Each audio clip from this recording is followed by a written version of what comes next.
C'est quoi ce film de vampire québécois avec un titre hyper chelou? J'ai pas besoin de tuer du monde pour savoir que j'aimerais pas ça. T'es tues peut-être pas, Sacha, mais t'es manges pareil. Ok, dans ce film, on suit Sacha, une jeune vampire d'à peine 68 ans, qui a un problème. Suite à un traumatisme dans l'enfance, elle est tout simplement incapable de sortir ses crocs. Elle peut pas chasser d'êtres humains. Donc ses parents la nourrissent au quotidien avec des poches de sang qu'ils préparent eux-mêmes, mais au bout d'un moment, trop c'est trop. Et heureusement, un jour Sacha elle rencontre Paul. C'est qui Paul?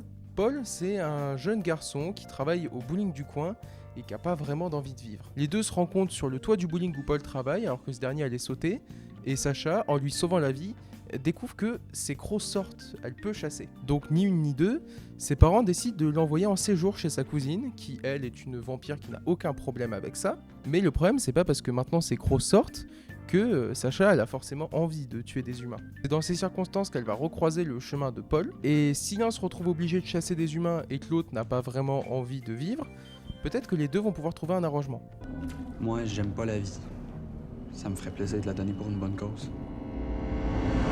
Donc vous l'avez compris, c'est ça le film. On va suivre la dernière nuit de Paul pendant que Sacha essaye d'exaucer ses derniers vœux. Le pitch paraît hyper dark et barré comme ça, et c'est le cas, mais justement, ce humour noir, ça permet au film de parler de sujets hyper d'actualité.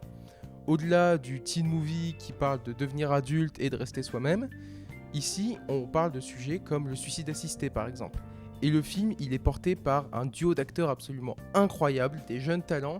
Et pour la petite anecdote, les deux acteurs jouant les rôles principaux ont passé le casting ensemble. Et ils avaient tellement pas d'alchimie que la réalisatrice a adoré ça et les a direct engagés. Et ce manque d'alchimie, il se ressent à l'écran et ça donne une relation qui est hyper humaine, qui est hyper bizarre, mais à laquelle on s'accroche tout au long du film.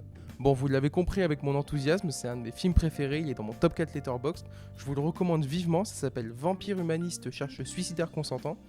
Et si vous voulez me recommander des films, n'hésitez pas à me le dire en commentaire. Je pensais que les humains avaient vraiment peur de la mort.